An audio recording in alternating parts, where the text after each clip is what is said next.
Саламатсыздар ма, құрметті оқушылар? Бүгін біз алгебра 8 сынып 2-де 38 есепті шығарамыз. Бұл жерде теңдеуді шешу қажет. Теңдеуді шешу үшін бірінші біз мына жақшаны ашамыз. Бұл екі өрнектің қосындысының квадраты бойынша ашылады, яғни бізде x квадрат плюс 8x плюс 16 болады. Тең 3x плюс 40 болады. Енді мына 3x пен 40-та теңдіктің сол жағына өткіземіз. Сонда x квадрат плюс 8x плюс 16 минус 3x минус 40 тең 0. Енді осы жерден x квадрат сол күйінше қалады. 8x пен 3x азайтылып, бізде плюс 5x болады. 16 мен 40-тан 16-ны аламыз, ол бізде 24 болады. Таңбасы минус болады. Сонда минус 24 болады, тең 0 болады. Енді осы квадраттық теңдеуді шығарамыз, оны дискриминант арқылы шығарамыз, яғни 5-тің квадраты бізде 25, минус 4 көбейту 1 көбейту минус 24 тең 25, минус пен минус плюс болып кетеді. Енді 24-ті 4-ке көбейтеміз, ол бізде 96 болады. Осы 96 болады. 96-ға 25-ті қоссақ, бізде 121 шығады. Ол бізде 11-дің квадраты деген сөз. Демек, түбірдің астында 121 бізде 11-ге тең болады. Енді x1, x2-ні табамыз. Бұл жерде x1, x2 минус 5 плюс минус 11 бөлінген 2.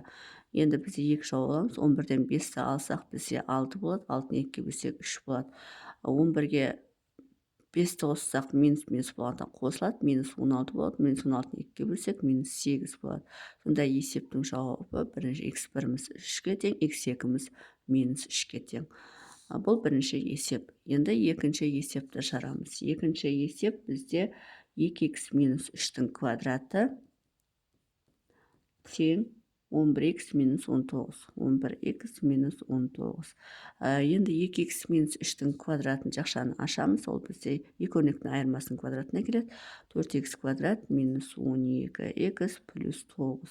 Енді мына бірден теңдіктің сол жағына өткізерек. Минус 11x плюс 19 болып өтеді. Тең 0 болады. Енді 4x квадрат сол күйінше қалады. Минус 12x пен минус 11x-ті қосамыз. Яғни 12-ге 11-ді қоссақ, бізде 23 болады. Минус 23x плюс, енді 19-ға 9-ға қоссақ, бізде 28 болады. 28 тең 0. Енді осы квадраттық теңдеуді шығарамыз. Бұл квадраттық теңдеу шығару үшін дискриминантты қолданамыз. Дискриминант деп отырамыз. 23-тің квадратын аламыз. 23-ті 23-ке көбейтсек, бізде 529 болады. Минус 4 көбейту 4 көбейту 28. Енді 529 сол күйінше жазайық. 4-4 көбейтсек 16, 16-ны 28-ге көбейтеміз. Ол бізде минус 448 болады. Енді 448-ден 529. 529-дан 448 алып тастағанда бізде 81 болады. Ол бізде 9-ның квадратына тең болады. Енді x1, x2-ні табатын болсақ, мына жерде минус болғандықтан мына жерде плюс болып кетеді. Плюс минус 9 бөлінген 2 болады. Енді бірінші 23-ті 9-ға қосамыз. Ол бізде 32 болады. 12-ге бөлсек, бізде 2-ге бөлмейді екенбіз. Мұнда 4 бар, демек 4-ке көбейтеміз. Сонда 8-ге бөлеміз. Мұны 2-ге көбейтсе 8 болады. Сонда 16-ны 8-ге бөлеміз. Ол бізде 2-ге тең болады. Енді 23-тен 9-ды аламыз. Ол бізде 14 болады. 14-ті 8-ге бөлсек, мына 2-ге бөлсек 7, 2-ге бөлсек 4 болады. Сонда 4-тен 7. Немесе 1,4-тен 3. Сонда бірінші жауабы 2, екінші жауабы 1,4-тен 3 болады екен. Бұл теңдеудің жауабы. Үшінші есепті шығарамыз.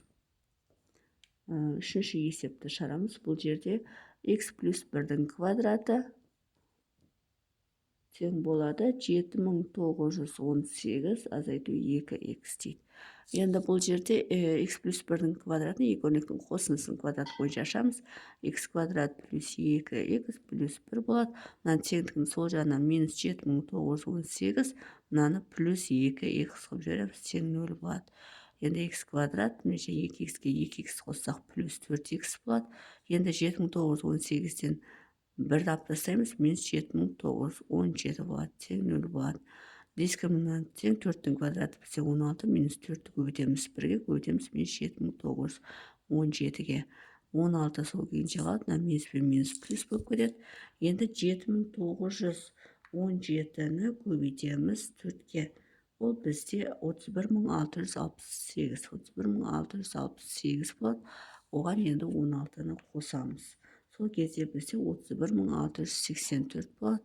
Ол бізде оның түбірі бізде 178, яғни 178-дің квадраты болады екен.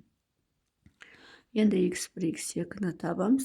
x1 x2 мына жерде плюс болғандықтан мына жер минус 4 болады. Плюс минус жаңағы 178 аламыз, бөлеміз 2-ге. Енді 78-ден аламыз 4-ті, ол кезде 74 болады. Оны 2-ге бөлсек, бірінші жауабымыз 87 болады. Екінші жауабымыз мына екеуі қосылады, яғни 178-ге қосамыз 4-ті, 182 болады. Оны 2-ге бөлеміз, сонда минус 91 болады. Сонда бізде екі жауап шығады, біреуі 87, біреуі минус 90. Бұл бірінші есеп. Енді төртінші есепті шығарамыз.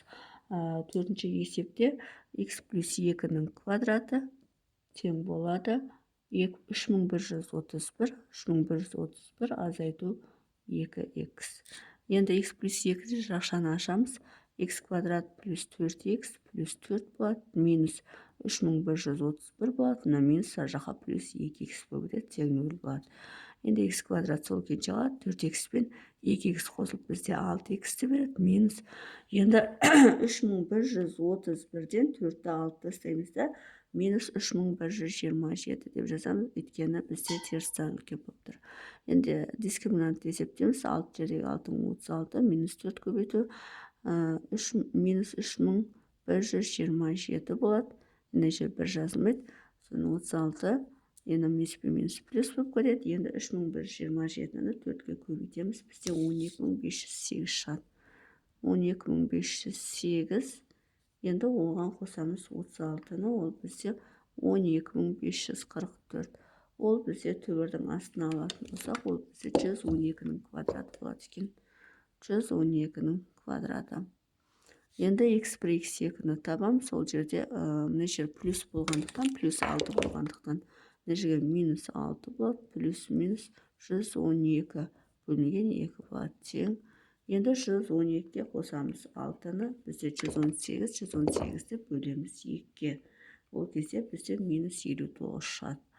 Енді 112-ден аламыз 6-ны, ол бізде 106 болады, оны 2-ге бөлсек, бізде 53 болады. Сонда екі жауап болады, біреуі 53, біреуі минус 59 болады екен. Сонымен есептің шығар жолы осындай. Егер есептің шығар жолы түсінікті болса, лайк басып, комментарий жазып, каналыма тіркеліп кетсеңіздер болады.